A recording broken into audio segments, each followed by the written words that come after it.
Hello everyone, I am Krit, I'm Hanh. and our topic for this presentation is validating Cattell's 16 personality factor model with exploratory factor analysis. So before coming into the details of our paper, we're going to first give you some background on the topic and the technique that we were using. So in this case, our topic is the 16 personality factor questionnaire, which was developed by Raymond Cattell using factor analysis. We looked at a special kind of factor analysis in this paper named exploratory factor analysis, or EFA. It's a very common technique in psychometrics used to reduce the number of personality traits to a fewer overall factors. However, this technique is often misused in psychology research. So our goal for this paper is to validate the test using the same technique, EFA, but on a new data set. In Cattell's model, human personality is categorized into 16 primary factors, which are shown in this table. Also notice that these 16 factors are in turn grouped into 5 broader categories called global factors, which we will make reference to later in this presentation. Factor analysis, as used in psychometrics, is based on a common factor model, meaning that each of our observations are a resulting combination of a set of underlying factors.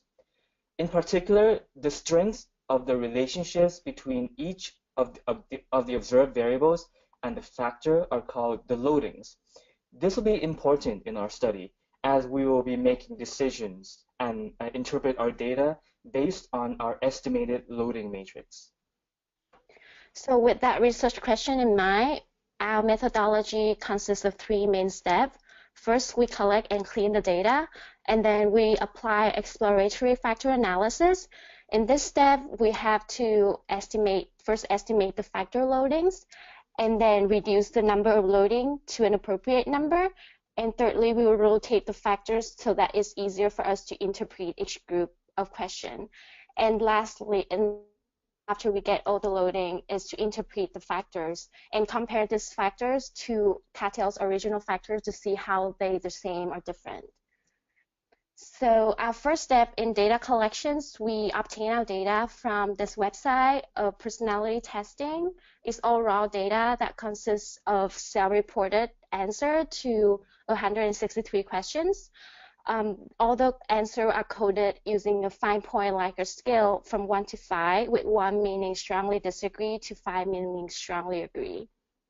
And the original data has about 49,000 test takers. However, after we do the data cleaning, we cut it down to about 35,000 completed cases.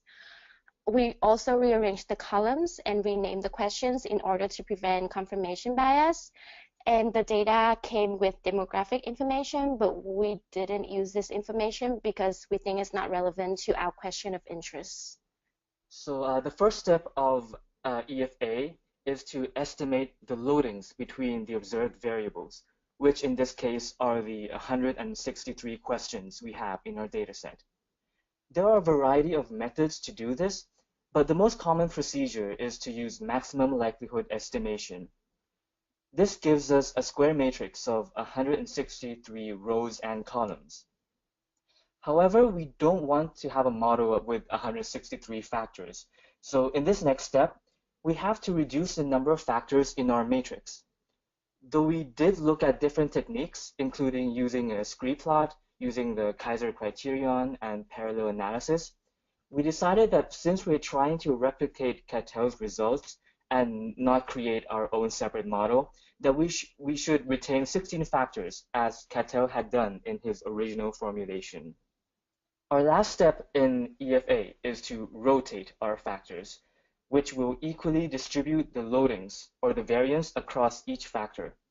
This will also make them more distinct and therefore easily interpretable.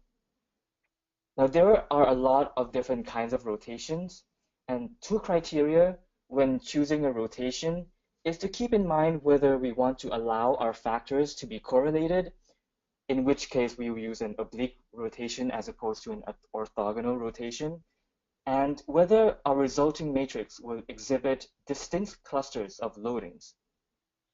In the end, we decided to choose a Promax rotation, which satisfies both of the criteria listed here. So here's the visualizations of our result. It's a heat map with each row correspond to questions, and each is the factor that we chose. The darker the color means the question is has more significant loading in that factors. So it will more likely that they will be grouped in that factors. So after we have a group of 16 group of questions, we manually went through each group and then came up with the name, the factor name for that group of questions. So if you see in this table, the first column is our factor name, and the second column is Cattell's original factors, and we compare those to each other. The highlighted rows are where our results are slightly different from Cattell's.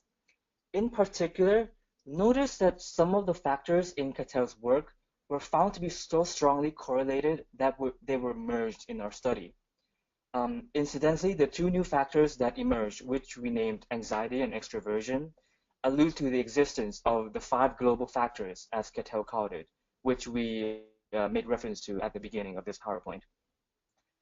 Additionally, we also noticed that the second of Cattell's original factors, reasoning, was completely absent in our formulation. Digging further into the research, it turned out that reasoning was not a factor discovered through factor analysis, but only added into the model by Cattell himself to represent general intelligence. Overall, however, we were able to match our findings to Cattell's to a remarkable degree, save for a few differences, as discussed in the last slide. However, when thinking about our validation result, there is also some limitation and potential biases in our paper that need to be taken into consideration. The first thing is the data collection process, because although answers are coded on a Likert scale, it's limit our ability to be precise in measuring personality. Secondly, the choice of factor extraction and rotation. As mentioned before, there was no available materials comparing different techniques with regard to this area, so our choice of extraction and rotation might be subjective to our paper. Thirdly, the factor matching process, we did it manually. We went through all the questions and came up with the name ourselves, so that can also be done differently for different researchers. And the last thing is there might be bias by during the test taking time when the test taker are aware of redundant questions. The original questionnaire has 163 questions with a lot of questions that are similar to each other, so that might have a bias effect on test taker perception of their own personality. These are our references. And that's the end of our presentation. Thank you for your attention. We would like to especially acknowledge Professor Shonda Kuiper of Grinnell College for being a mentor throughout the whole step of this presentation. Thank you. Great, thank you. So if anyone listening does have a question, again, just type it into your chat box, and I'm happy to read it to the presenters. I guess I frequently or sometimes hear about factor analysis, and I'm not sure if I've ever fully understood the sort of uniqueness of it. Did you, I mean, how does it compare to something like principal component analysis? Is it very similar? I know you mentioned something about an oblique rotation versus an orthogonal rotation. And I guess from what I know, PCA will produce orthogonal, vectors. Can you speak to this a little bit? Yeah. So factor analysis and principal component analysis are actually pretty similar in how it's calculated and the underlying model. Well, the calculations, I mean. But the main difference between PCA and factor analysis is how it's interpreted, right? In PCA, we are not assuming that our observations come from a set of underlying latent variables. In PCA, we are only reducing the number of variables we have. Meanwhile, in factor analysis, we are actually assuming that our variables arise from a set of latent variables, and that affects how we interpret our results. It's more of a interpretation. And there are also differences in how it's calculated, but I think the main difference here is how we interpret and go on with our data analyses. I see. Okay, yeah, that sounds great. Now let's see. Okay, so I'll read out this question. What was the significance of the new model compared to Cattells?